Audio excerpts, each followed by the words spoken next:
All right, we just checked in here at SEC Media Days, ready for the week. I'm Zac Blackerby of Locked on Auburn, Darrell Dapprich of Locked on Auburn. Your overall thing that you're most looking forward to this week is what? I really like that Auburn's going early, and I think that there's going to be some storylines that are very intriguing that Auburn will have to address.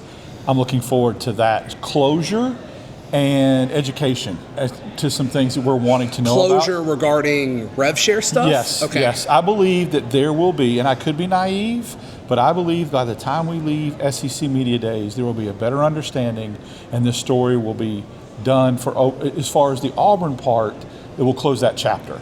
Well, shouldn't that end like Monday morning with Sankey?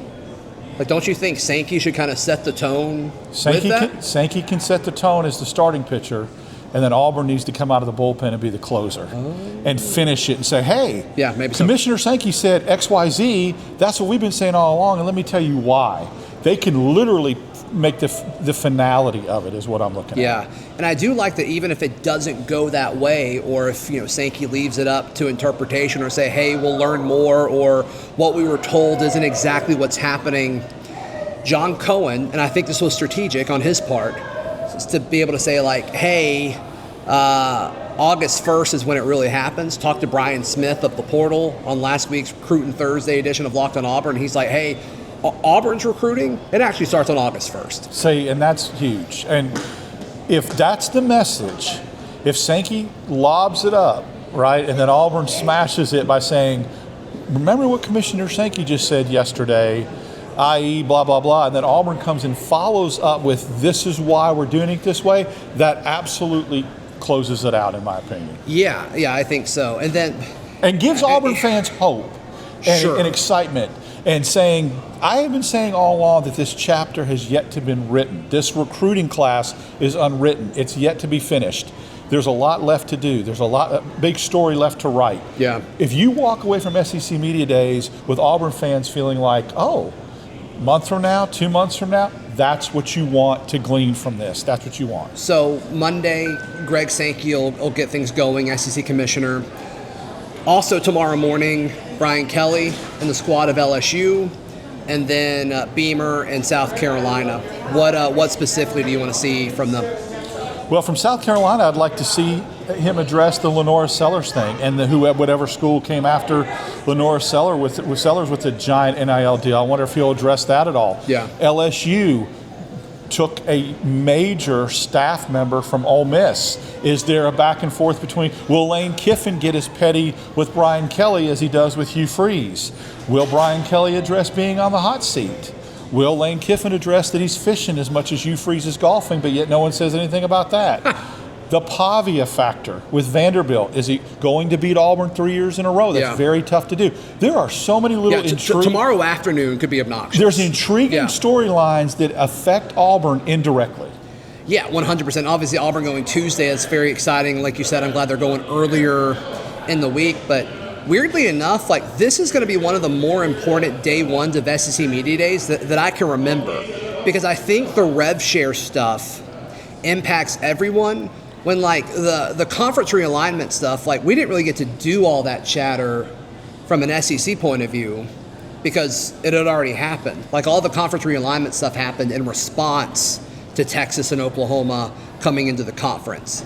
So I don't really think any of that conference realignment that happened around the SEC, like, I don't know if it was ever really even legitimate. I think it was just fun to dream about and to talk about. The rev share stuff impacts literally every student athlete and every coach and every fan. It impacts everyone. And I think Sankey, he's got an opportunity to lead the charge and say, hey, this is what was said. This is what the rules need to be. Or like, hey, we don't have enough information from the NCAA. I think how he handles it tomorrow will be very, very important for not only the SEC, but all of college football. Here's the beauty. There's a roadmap. There's a template already because there's already been a media days from a major Power 4 conference. Sure. The Big 12 spent 83% of their storyline, of their talking, of their everything that they was rev share. Mm-hmm. You know if the Big 12's talking about it, so we already know there's a precedence of a media days, and the commissioner of the Big 12 spent a lot of his opening remarks and opening statements talking about rev share. Then the coaches, Yeah. if they're doing it, it's going to happen here. Yeah, I mean, and Sankey's aware, and he'll say it. He said it in other ways over the last few years, but the SEC leads the way in college athletics. Like, this isn't just SEC bias. This isn't homerism. It's true. Numbers dictate that. Overall impact dictate that. The discussion about, this new era of the college football playoff as far as automatic bids and the SEC and the Big Ten getting more schools, and all of that proves that it truly does mean more. I know it's a corny slogan and people kind of, hit us for that, but it's true. It's true. The level of impact and influence is tremendous. And so what Sankey says tomorrow regarding NIL, and rev share, he has the chance to go after the NCAA and say, hey, you're not doing enough. And that's honestly what I want to see him do, because when you have schools like Auburn who are publicly saying out there, hey, there are flaws because we're playing by the rules and we're losing kids to, institutions that don't seem to be based off of the numbers that are being thrown, it's your job to protect us. It's your job to create parity and to make sure, rules are followed. So I think that's on Sankey, assuming everything John Cohen said a few weeks ago is correct.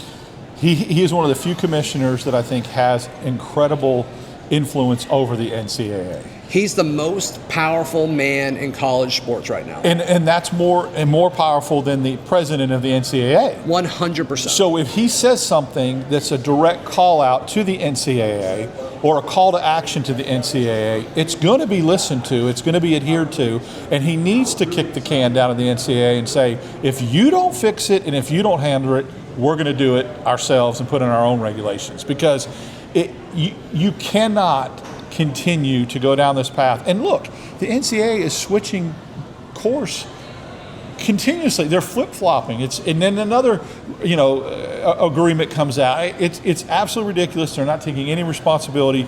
I think Sankey, if he has an opportunity to call them out and make it a call to action, he will. I hope he does. I mean, he will have that opportunity. I don't think there's an if. I think he has that opportunity. I mean, he usually talks for 30 minutes before he's even, fielding questions, and he has, presentation ready to go. So, I mean, he's proactive. He's not reactive. And so that's kind of why I've got faith in this. So, fascinating to see, if Auburn comes up, when, that's being discussed, or if he alludes to it. We've got some of our members that say this and others that are doing this, what's actually true. Does he call out the NCAA and say, hey, we need more guidance? Because I think Sankey is an excellent commissioner. The issue is a lot of this stuff is outside of his scope. And so maybe he'll, I don't know, I think we should give him more, honestly. I think we should give him even more influence, but we'll see if that happens. Darrell, how can people follow along with everything you've got this week? Follow me on DAP6410 on X, and then just keep checking YouTube and Zach's pages. We're going to have a lot of content this week. Yep. Hey, please like the video. Please subscribe if you're watching or listening, and we'll see you soon. This has been Locked On Auburn.